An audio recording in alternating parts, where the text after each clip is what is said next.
Hey guys, this is Davor from Tennis House. If you're struggling to put topspin on your ball and you look like this,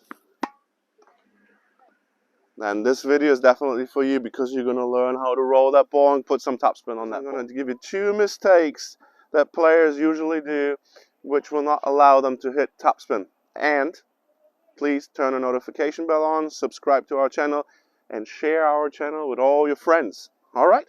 To not waste any time, let's get straight to it. So, just quickly for the topspin. So the topspin, what is a topspin? So you brush up on that ball and you give the ball rounds per minute. It's called the Magnus effect, that when you hit the ball and there's more rounds per minute the ball has, there's more the ball will come down again. So after a certain speed, if you hit it from here, the ball will always go out if it will go flat. So you need to put spin on there in order to get the ball in. So just super quick, I don't want to bore you with that, just wanted to let you know what it's all about. So the first common mistake that I see why players cannot get topspin is players squeeze the racket too tight and they're too stiff. What that has to do with the topspin, I will explain right now. So when we go into the prep and we turn right here, so right, we split, we rotate the shoulders, the left arm is up here and manipulates the racket head, everything is good, we look for the ball, and then we're setting the feet. And now on this point right here, when you're too stiff, you will most likely hit like this because you cannot get the racket head under the ball if your wrist is locked and stiff. So when you get to this point here, you have to be looser in the wrist to get the racket head under the ball. So when I'm here and I'm stiff, I'm most likely going to go like this. If you're here and you're smoother in the wrist and you don't squeeze the racket too much, you will get the racket head under that ball. And to create topspin, the racket head, the tip, I always tell my players, that shows back to the ground.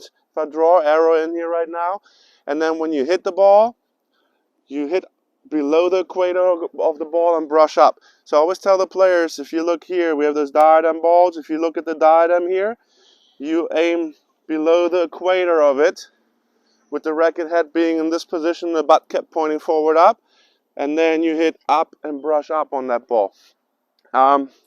Some coaches use the term when you get to the ball to open the door, like with the doorknob. That's how you feel it here. You brush and you follow through. There are different ways of explaining what's happening there.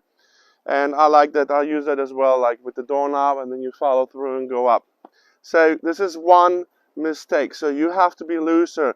And people always ask me, how loose do I have to be, or how much do I have to hold the grip? So if 10 is being as stiff as you can and squeezing as much as you can, and 0 is dropping the racket, hold it on 2.5.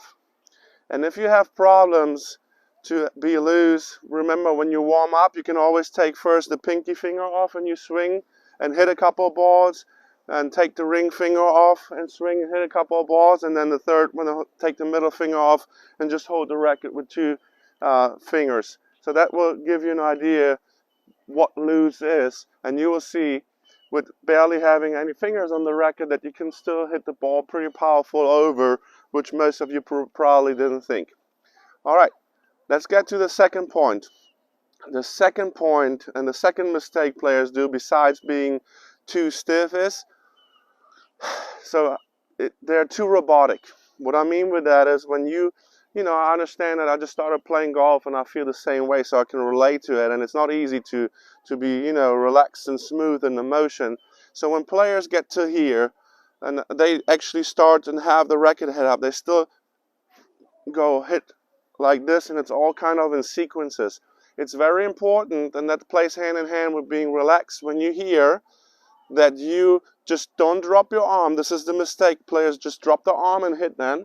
You need to be in charge of your motion. So when you hear, you guide the racket down and you work as whole with your body. So you're guiding the racket down before you start pulling up.